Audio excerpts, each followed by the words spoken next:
That's my baby. That's my baby. We're going at it at 110%. I just want 5 minutes of happiness, please. Just give me 5.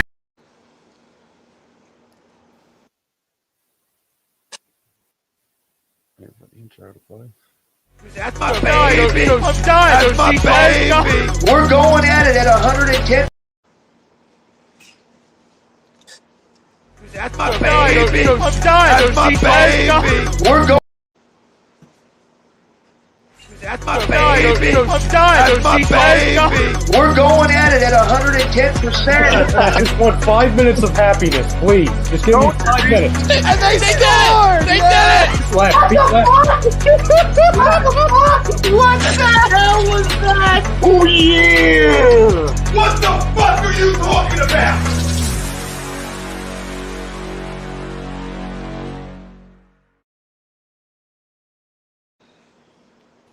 All right, what is up, family? We are back. Another episode of our Athlete Spotlight. I'm your host, as always, Steve Rochelle. Got my good friend over here. Been talking to her a long time. MMA veteran, Lions fighter, the Crasian Nguyen, Miss Andy Nguyen. How are we doing this afternoon? I'm doing good. How are you? Like I was telling you before we got on here, adult and running around. I know. You're starting to get in tune for fight camp. You're pretty sure you've already gotten at least one workout in, right? Yes, I already got my first workout in and took a nap and have to do my second workout after this show. Awesome. Well, first and foremost, appreciate the time. As always, I know you guys always have a crazy schedule. MMA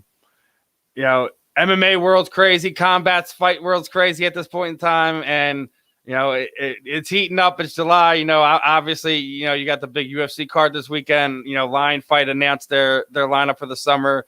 And you're one of the few Americans kicking it off there. They're gonna go to Italy.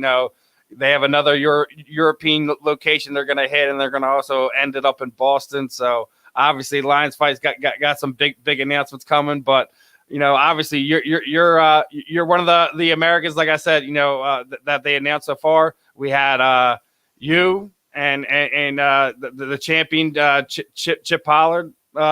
Is going to be on there, so should be an absolute blast of a card to kind of kick things off there. How excited are you, one, for the Italy card and this fight? I'm super excited. I'm going against a girl I think she's Vietnamese. She has a Vietnamese last name, so that's kind of cool. She's younger than me. She's probably half my age, so I have to really work on my cardio and conditioning. I think I did really well on my last fight, so I wanted to keep that. I want to look that good again. Super excited. Never been to Italy. Never been to Europe. We are going there early, so I can't eat pasta, of course, because I'll be cutting some weight. But super excited just to explore. I'm always fighting in Asia, and I finally get to go to Europe now, and I'm really blessed and honored to be on this card. And another fun one, UFC Fight Pass. You get a little bit more exposure. Like you said, you had a fun time last time out. You're gonna try to keep to your winning ways. Like you had the nice win there against what was it, Crystal Van Wyk. They lined you up there against. Fun fight there. It was fun. It was fun kicking our ass. Hey man, and it's one of these things. It doesn't really matter what the name is anymore. Who's come across you? It's getting the experience, having fun, and get the kind of truly explore this Muay Thai thing. I was looking back. It's been quite a while since you've been there in MMA. I'm wondering, or this is where we're going to see you in your professional career here on out. Is in Muay Thai, or are we still gonna look for other opportunities? I know Lion Fight is pretty flexible with your contract, etc. along them lines. I'm at this point where I'm just having fun. I've been a champion before 3 times, so it's not a big deal. If the opportunity knocks on the door, I will open it. I do want to try some other things that are new now, and I'm not going to say what it is yet, but I might just surprise you. Oh, so you got something up the sleeve that you can't announce yet. I could see it in your voice and your body language. You got something you're holding on to. It's fair. That's fair. I understand. I might send you a deal. Any news? All right. How about this? When can you tell us? Is it going to be sometime after this fight? Is it before the end of the year? Like, can you give us an idea on that part of it? After this fight, I'll decide. See how I feel. I hope it's not the R word. Don't give me the R word. What's the R word? The retirement word. That's not grata right now. Oh, retired? Yeah. I was like, geez. I was like, what? I don't even know the R word. I was like, is he talking about wrestling? That's W. Like, no. No, I mean it's one of these things. Like sometimes when you get to that point, like you've done so many things. Like you said, you've been champion. You're just having fun with what you're doing. Sometimes people get bored and the fire burns out, and the R. I say it the R word. It doesn't get spoken. We don't want to talk about it. Oh yeah. Head. Like my husband just told me right now. I was like, what's he talking about? Well, as long as that's not in the plans, hopefully we get to see what other tools that you're adding to your belt that you're gonna share with the world in the coming months. That's definitely something I'll keep my eye out for. Now, you were working with King of the Cage as a matchmaker for a period. Are you still working with them now? COVID's opening back up. All the promotions are kind of starting to get somewhat back to normal. I'm so glad everything's starting back up. They do have a show, but it's over on the West Coast, and that's not my region. So right now, I'm just focused on my fight, and then I think they're going to have a show in the Southeast towards fall time after the summer, and then I'll matchmake again. I love working for them. I love them. So they're pretty easy. And speaking of which, we've seen some crazy things in the combat sports world, right? Like I've been sitting there saying,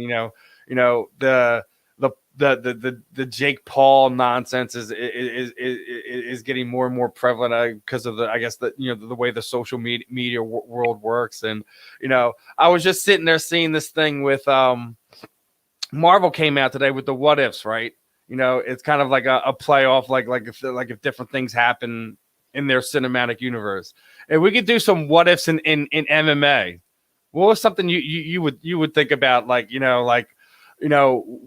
if Chael Sonnen was able to survive that round with John Jones when he broke his toe and he wound up becoming champion? We would have to dealt with a year of Chael running around telling us he was the best fighter, like things like that. What if Brock Lesnar never went to WWE and he just concentrated on MMA the whole time? If you have any what ifs in combat sports that you would do away with, or you would like to change if you were like the creator of the timeline, so to speak, in combat sports? I think it was Ronda Rousey versus Sarah McMahon, and you're talking about a wrestler and a judo, and I was saying, what if Rousey was able to reverse her wrestling takedown and threw her out the cage? I said something like that because the cage is pretty short. Like, it's not that tall, some of the cages. So I've never seen it. Especially when you get some of them big guys. I know what you mean. Like if you get caught in that high crotch situation with some of those bigger guys, you do kind of worry about are they going to go over the top? Because you see how easy it is for guys like Justin Gaethje, and he's a lightweight to kind of jump up there, flip off there, etc. So I definitely see that. I would see that more with the heavier guys. I don't know if we would ever see that with some of the females. It might be, if you had some craziness going on with some of the people in there, you might see that. Harrison from PFL. What is she, like 150 something? Kayla Harrison, yeah, she's a beast. So I could see her doing something like that. Who knows? And you brought up Clarissa. Well, what are your thoughts on PFL? You think that they're building Clarissa up for her to have a big potential fight within a year or two? Who's Clarissa Shields? Yeah. Man, I was pulling for my Brittany Elkin, and Brittany Elkin. Oh, so was I. I love. Dude, you know this. I've been following her since back in her amateur days. You know, when she was out there in the West Coast, and she's literally in my backyard right now. Sit there, 2300th Arena. That's freaking 15-20 minute ride from me. You know, that's where she's working. She's over in. Absolutely, I was pulling for her, but you know, didn't go her way. But it's one of these things where you can kind of see where a promotion is heading, especially with how PFL kind of does things. You think that's kind of what they're looking at down the road, lining these two up? Not sure if they have favoritism, but that girl had a lot. There's a lot of hype behind that train. We already knew that. Plus it's a fight. Anything can happen. I thought the referee came in and stopped the fight way. I thought like you when you're in a situation like that, like give the grappler a chance to regain composure for a sec. I mean, I get it. She was hurt, but it wasn't like she was like flat out limp. Yeah, exactly. I think they're doing a job though. They opened the women's division for the a different weight class, like 145 and the 155. I would never fight in that weight class, so it's kind of obviously. And like the $1 million tournament. I mean, a lot of these fighters work throughout their whole entire life and don't even get a fraction of that. So it's kind of nice. Yeah, I mean, I where we were like 5-10 years ago, where everyone was like UFC had to be the only place for fighters to go. I kind of been kind of really tending to go away with that, where you looking to see some of the opportunities, and not just from stories you're hearing from Chris Cyborg or Paige Van Zandt, just them fluffing up their current promotion. You're going to get a lot of fighters to do that. I'm just talking about the opportunities, not just money wise, just sponsorship wise. Through other contacts wise, being able to give these fighters more opportunities than they used to have with just the UFC. What PFL's created, what Bellator has built, what Shannon Knapp has been doing quietly over the past 10 years in MMA as well. Like, I love seeing these other opportunities and what PFL is doing with that big money tournament. Guys, girls, whatever. I think is something that we need a lot more. I always say that I think that the UFC has done themselves a disservice with doing away with the tournament format. Now I know they kind of backdoor. We still have it with Tough. That's not the real tournament. Come on. We want to see something that they go back to the old school, at least for one division for 1 year, just to kind of really kind of build that thing up. Not just go through Ultimate Fighter, kind of really do a tournament, break it up throughout the year, and do it the right way. I totally agree. Like, especially where you're seeing, like, all right, where how Khabib just kind of retired, and where you see guys kind of get thrusted upon into interim fights and etc. like that. Can we actually see like at weight class get like a real handle on who's the number 1, number 2, number 3 in that? Not just sit there and have the UFC say, okay, this is the matchup we're making. Yes, they have rankings, but they've always said that's just for the writers. That's not what they base their matchmaking off of. Yeah, exactly. It is for the writers, and I don't really pay attention to those rankings and stats. Well, I never did. I never did because it's always so subjective. It is. I'd rather would have an independent group of people who actually sit there and watch it, not have any connection to X organization or X person or Z or whatever, just people who watch combat sports in general. It doesn't have to be boxing, doesn't have to be MMA, doesn't have to be grappling, but someone just has knowledge of all of it and be able to give us a true real ranking. You always you see some websites do it, but also you see a lot of websites get paid by promotions to do things. And that's where I think journalism's kind of lost, where you see platforms like us kind of really thrive because we don't have anyone attached to us, and where we're doing. I think you see we may get brushed over because we don't have these bigger platforms. But I just sit there and say, when you look at a lot of these bigger ones, they have a second agenda when they do some of these things. Yeah, they do. It's a hidden agenda. It's the hidden agenda that everyone knows about. It's like the bad lie that you tell everyone to everyone's face and you're smiling about, but secretly everyone just already knows what's up. Yeah. I don't think we'll ever truly get there. Hopefully, you'll get some website from someone who was involved in the sport at some time to kind of really situate that. Not just for the larger promotions, but like even for people like you know who are matchmaker and some of the local regional promotions. So you guys have a better grasp of who you guys are looking at.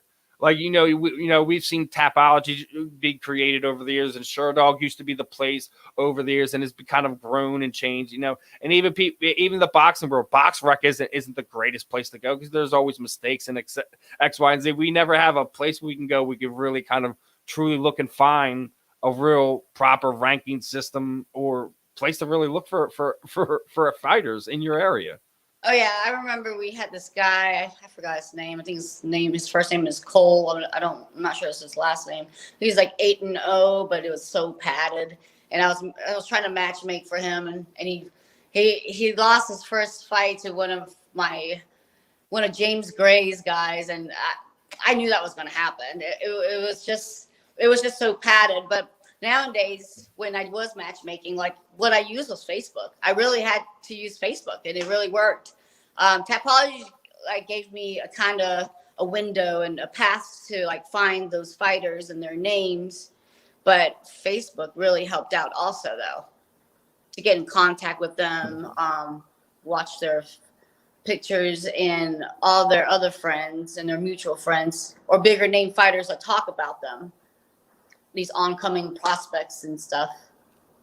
I'm with you there. Sometimes that's how you learn about it more than you see from social media sites or from their fights is from teammates of ex fighters saying they're like, oh my God, you guys need to check out X, Y, this guy or this girl that's coming up. She's 2-0. She was tearing it up as an amateur. Used to destroy it on the grappling scene, etc. Like, those are they're like, oh, okay, then they're like, okay, let's add this person, and then you start following that person as they go along, and that's how you wind up finding out about it. Half the time it's not from the actual fight manager or actual from seeing their fights. It's from stuff like Facebook. It's crazy, yeah. Right? Like Nicole Castillo, she was matchmaking for Ohio. I forgot that promotion. Jessica what was it? NAFFA or something like that? NC, something like that. Well, yeah, anyway, yeah. So they needed a 115 pounder. She asked me, but I had already a fight lined up. But she didn't know about Tisha Torres. I knew about Tisha Torres because Tisha Torres was living in Atlanta, Georgia at the time, and I lived in Greenville, South Carolina, or Myrtle Beach, kind of close. And she was an amateur Muay Thai kickboxer at the time. She was 1-0 in MMA, and I gave her name, and then she just blew up right away. So you could ask Nicole herself. She was like, I didn't even know who Tisha Torres was until I told her. And look where Tisha is. Where she went after that too. I mean, she went. She was quite good on the regional scene. Made it through Invicta. Ultimate Fighter. Is one of. In my opinion, one of the top 10 pound for pound in her weight class. She's one of probably the underrated toughest girls in there for what she's fighting at 15, isn't she? She's fighting at 115, and she's probably an inch shorter than me. She could probably do 105 if they ever open up a weight class. She doesn't. And I think that's the other thing. You were just talking about 45 and 55, right? And there's girls like Kara Batahara. She's sitting there bouncing around trying to find a weight class. Was trying to make it with Combatas. Unfortunately, her fight just got canceled with Bellator. Her corner got caught COVID. But the 105ers are weight class. I think a lot of people have been kind of clamoring for because a lot of girls stay at 15 because it's just that's where they have to go. Yeah, exactly.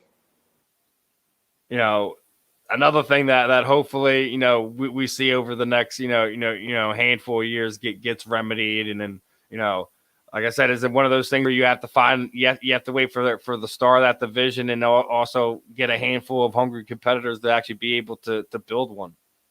Yeah, exactly. They're supposed to open the 105. They've been talking about it forever. I don't know if they think that the Bellator have some, Ryzen was really big on that, still is. And there's another group who was. I think Ryzen will probably be the one who really pushes it to the forefront. But the question is, who's going to push it over here? Yeah.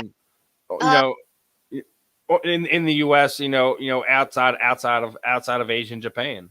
Yeah, Invicta and there was somebody else that had a lot of 105. I thought Kambatas did have a couple fights for the girls at that.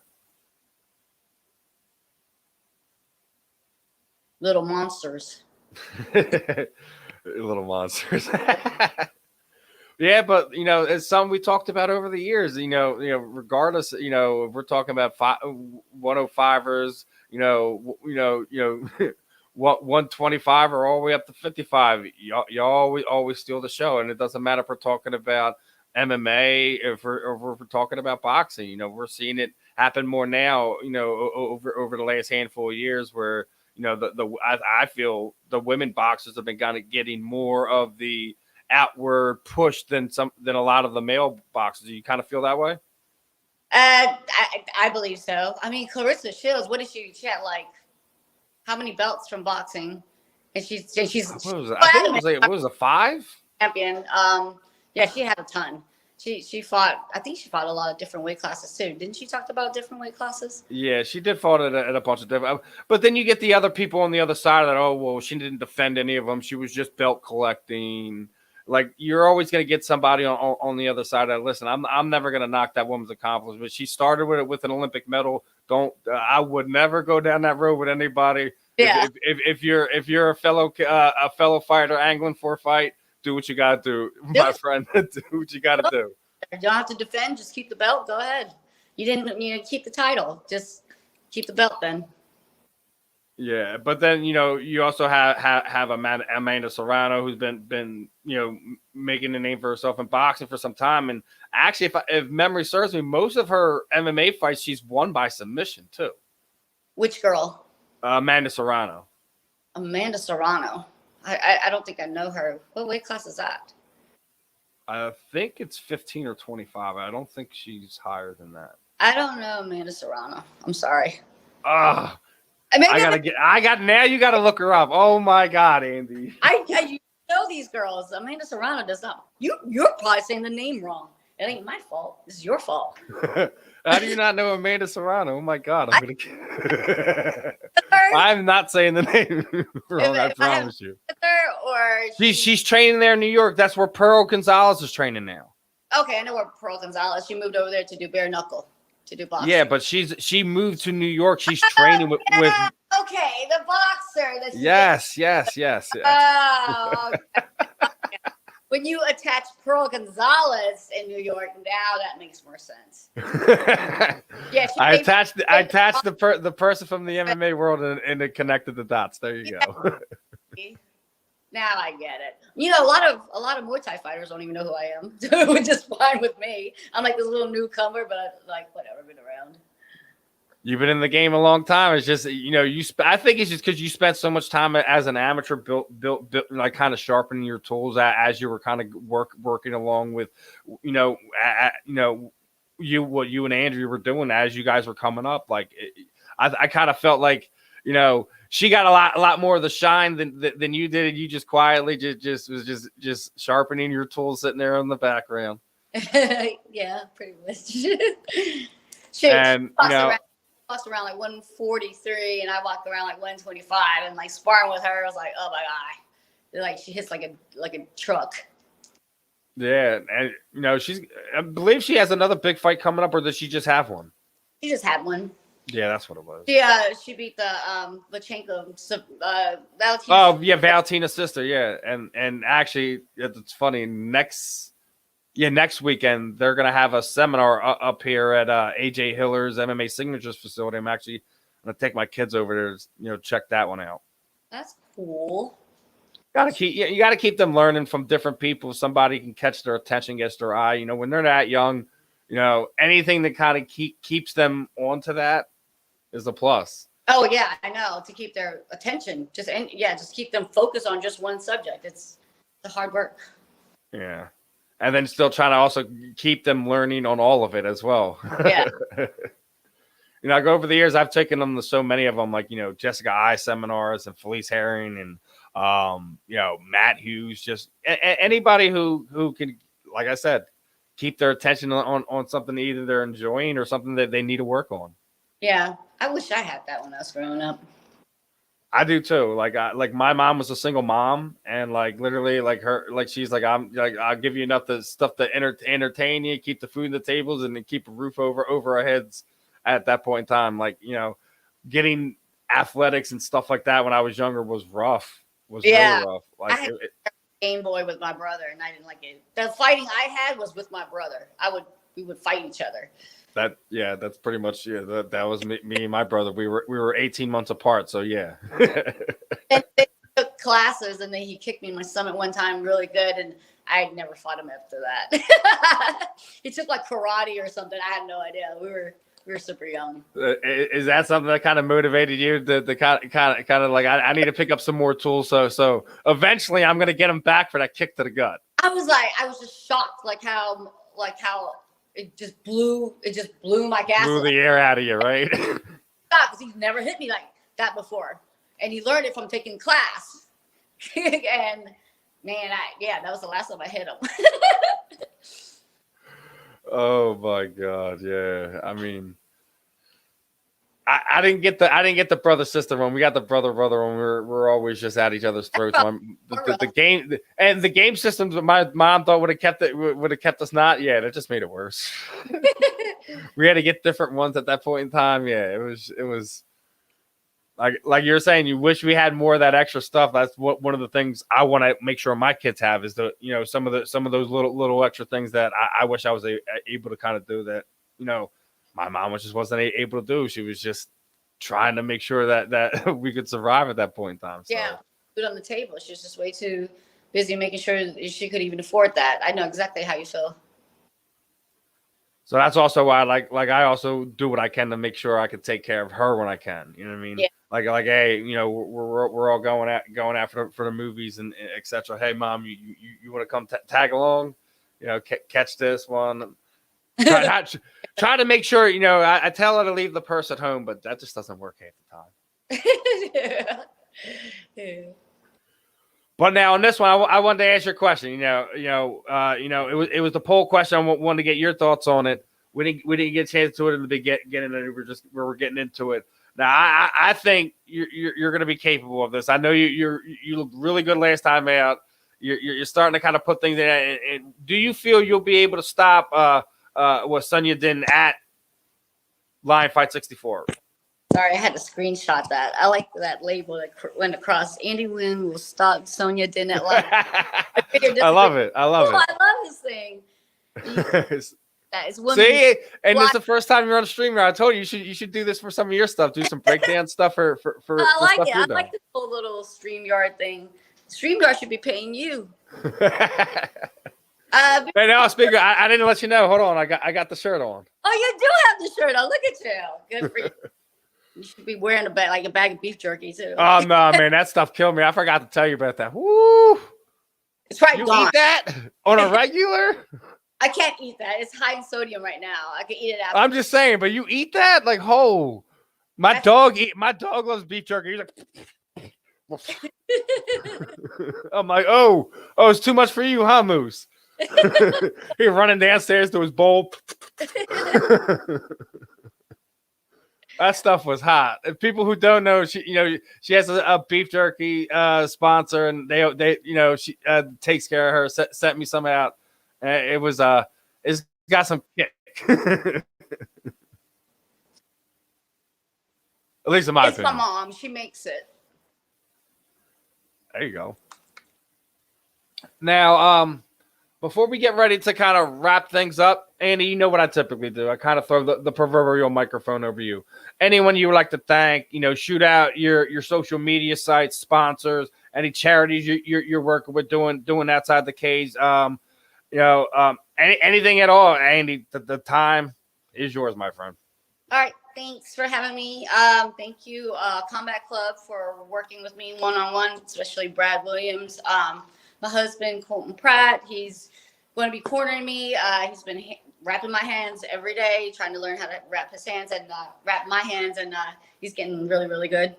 I have Samantha Seth coming in today or tonight so we can train and spar tomorrow. I want to thank all my sponsors.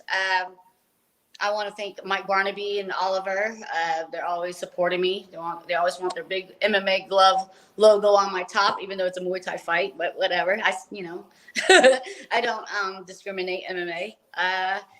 Just thanks for having me, and I hope you guys enjoy the show on July 31st.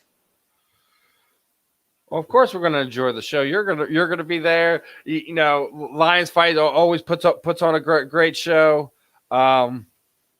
Catino's already saying you're going to get that W. You're going to get that W. You know what it is. I hope so. That's the plan.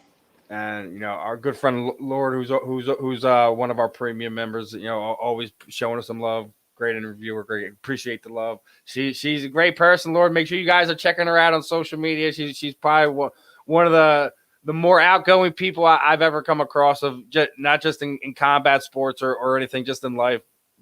Beautiful person, and an even better fighter. I cannot wait to see this fight on the 31st, guys. Make sure you guys are locked in to not just us here at A2D, but them over there. I believe it's going to be on UFC Fight Pass, July 31st, Sicily, Italy.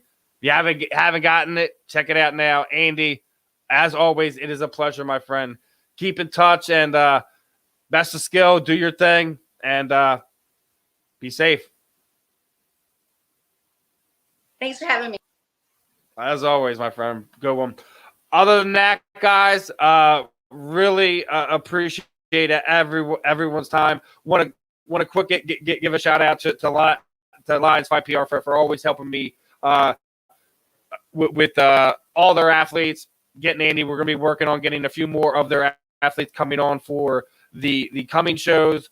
Real quick, I forgot to get our sponsor right at the beginning of the show. Little frozen little technical difficulties there, but this show was brought to you by Body Check Wellness. That they are a CBD and THC company doing all kinds of things for recovery. They just had buy one get one off their gummies last that I think it ended last night. But we want you to use our A2D code.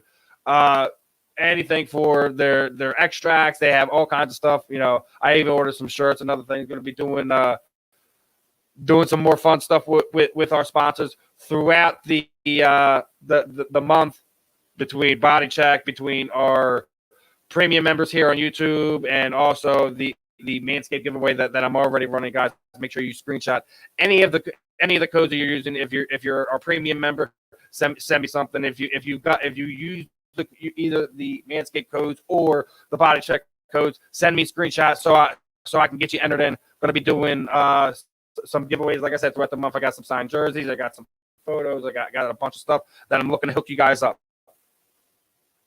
They absolutely ship it to Texas Prism. Make sure you check them out at that. It's Riley Cote's and Todd Harriman's company. It's if you're on Twitter or social media right now, I think it's Body Check Well. So I'm pretty sure you should be getting that from Texas. I don't think there's any problems with that. So when I get off of here, I'll walk you through it if you have any problems, brother. You know how that goes. Other than that, I'll be back. You guys will see me tomorrow night. Rachel Spitfire Show. I believe the boys are still live on Facebook right now. We're kicking it stateside with Wheeler and the boys over there. Other than that, I'll be back Saturday. I got another fun one lined up for you for one of the BYB boxers going to be fighting on July 16th. Or 17th, I believe. I'm not sure. I think it's Friday, though. Other than that, I'm Steve. This was another episode of our Athlete Spotlight, and I will catch you guys soon.